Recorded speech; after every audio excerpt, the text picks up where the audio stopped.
চলে এসেছি তোমাদের বহু কাঙ্ক্ষিত ভিডিও নিয়ে।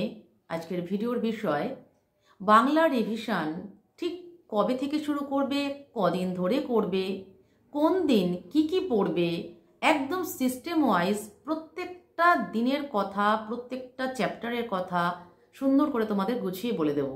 সুতরাং প্রথম থেকে শেষ পর্যন্ত অবশ্যই ভিডিওটি মন দিয়ে দেখবে। অনেক গুরুত্বপূর্ণ তথ্য আছে এখানে, অনেক গুরুত্বপূর্ণ কথা বলেছি, মন দিয়ে সেটা শোনা দরকার।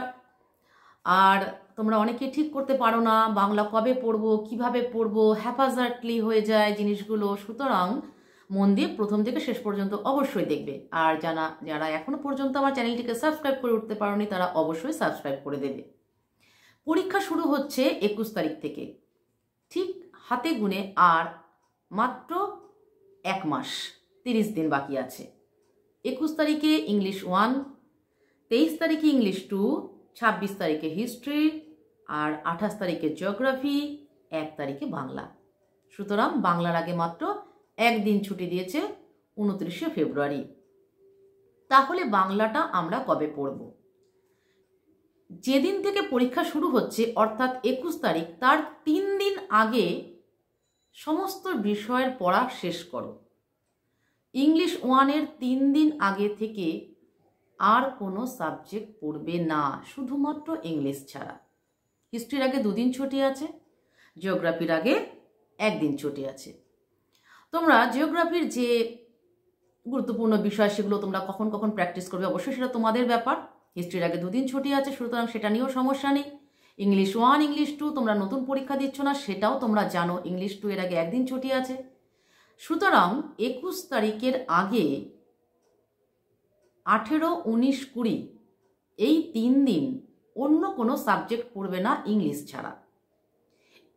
এবার বাংলা কদিন পড়বে, কদিন ধার্য করেছি। ঠিক 14, 15, 16, 17 এই 4টে দিন তোমরা বাংলা পড়বে। অনেকেরই বাংলা পড়তে লাগবে না 4 দিন, তারা 1 দিন মাইনাস করবে। যাদের বাংলা পড়তে সময় লাগে, আরও ডিটেইলে পড়ো, নিখুঁতভাবে পড়ো, তারা অবশ্যই 4 দিন রাখবে। এই 4 দিন হচ্ছে 14, 15, 16, 17। এবার 14 তারিখ থেকে যেহেতু বাংলা রিভিশন শুরু করছো, সুতরাং 13 তারিখের মধ্যে তাহলে তোমাদের সব সাবজেক্ট, বাংলা বাদ দিয়ে, ইংলিশ বাদ দিয়ে সব সাবজেক্ট রিভিশন কমপ্লিট করতে হচ্ছে 13 তারিখের মধ্যে। 14 তারিখ হচ্ছে সরস্বতী পুজো। তোমাদের নিশ্চয়ই এই নিয়ে মাথা ব্যথা নেই যে সরস্বতী পুজোর দিন বই ছোঁয়া যাবে না। এখন আর ওরকম কোনো ব্যাপার নেই, যাই হোক সেটা অন্য বিষয়। 14 তারিখ থেকে তোমরা বাংলা রিভিশন শুরু করছো। 14 তারিখটা কি করবে? ব্যাকরণের 15টা চ্যাপ্টার আছে, অর্ধেক করে নাও। 8টা চ্যাপ্টার তোমরা সকালে পড়ো, 7টা চ্যাপ্টার তোমরা রাতে পড়ো। যারা একই দিনে ব্যাকরণ পড়তে চাইছো না 15টা চ্যাপ্টার, যাদের বিরক্তির উদ্রেক হয়, ভালো লাগছে না, একঘেয়েমি লাগছে, তারা 8টা চ্যাপ্টার 14 তারিখ পড়ো, আরও 7টা চ্যাপ্টার 15 তারিখ পড়ো। বাকি সময়গুলো কি করবে? বাকি সময়গুলোর মধ্যে পত্রলিখন মোস্ট ইম্পর্টেন্ট।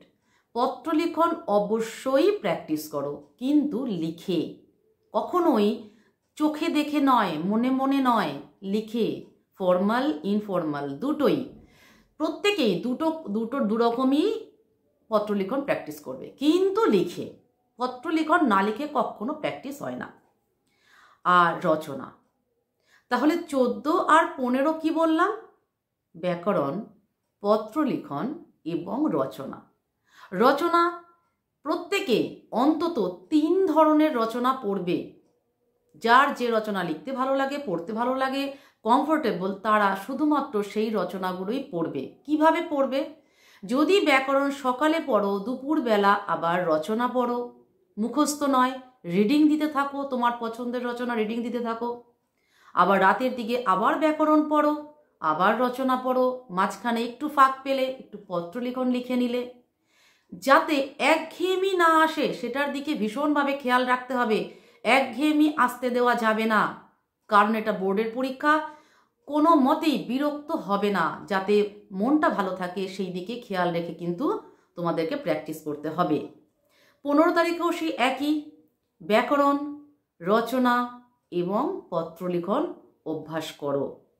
এবার যাদের আমি বললাম যেমন 4 দিন যাদের প্র্যাকটিস করতে লাগে না তারা অবশ্যই 3 দিন ধার্য করবে। 3 দিনের মধ্যে 1 দিনের মধ্যে ব্যাকরণ, রচনা, পত্রলিখন তোমরা দেখে নাও, ভালোভাবে রিভিশন করে নাও। আর 16 আর 17 তারিখ কি করবে, এটা কিন্তু উভয়ের জন্য, যারা 4 দিনে রিভিশন করছো, যারা 3 দিনে রিভিশন করছো, উভয়ের জন্যই বলছি। 16 তারিখ সংকলিতার গদ্য সমস্ত স্কুলের জন্যই এটা সিলেক্টেড। সংকলিতার গদ্য এবেলা অন্তত পক্ষে 4টে, রাত্রে অন্তত 4টে, তাহলে 8টা হয়ে গেল গদ্য, দুপুরের দিকে 2টো। এইভাবে ভাগ করে 4টে, 2টো, 4টে, তাহলে 10টা গল্প কিন্তু সুন্দর রিভিশন হচ্ছে। যারা 10টা গল্পই পড়ে পরীক্ষায় বসতে চাও তাদের জন্য বলছি। যারা সংকলিতার গদ্য থেকে 3টে কোশ্চেনই অ্যাটেন্ড করতে চাও তারা 10টা গল্পই পড়ে যাবে, কোনোটাই ছাড়ার প্রয়োজন নেই। কেমন? এবার যারা সিলেক্টেড পড়তে চাও, যারা এই যে 2023-এ যে 3টে থেকে এসে গেছে সেই 3টেকে যারা অ্যাভয়েড করতে চাও তারা 7টাই পড়ে যাবে। আশা করি তারা চেষ্টা করবে, হয়তো করবে যে গদ্য থেকে গদ্য থেকে 2টো বা 1টা প্রশ্ন লিখবে। শুধু রিডিং নয়, রিডিং তার সাথে সাথে প্রশ্ন উত্তর। 1টা করে গল্প পড়া হবে, তার প্রশ্ন উত্তর, 1টা করে গল্প পড়া হবে, তার প্রশ্ন উত্তর। কখনো ডিউ নয় যে এই বেলাটা শুধু রিডিং দিয়ে যাই, রাতের দিকে শুধুই প্রশ্ন উত্তর, বিরক্তির উদ্রেক হবে, ক্লান্তি আসবে, বোর লাগবে। তাই 1টা গল্প তার প্রশ্ন উত্তর সরিয়ে রাখো, আবার 1টা গল্প তার প্রশ্ন উত্তর সরিয়ে রাখো, দেখবে স্মুথলি কিন্তু গদ্য রিভিশন কমপ্লিট হয়ে গেছে। এবার 17 তারিখ কি করবে? যাদের পদ্য আছে তাদের জন্য বলে দিচ্ছি, যাদের চাঁদের পাহাড় আছে তাদের জন্য বলে দিচ্ছি।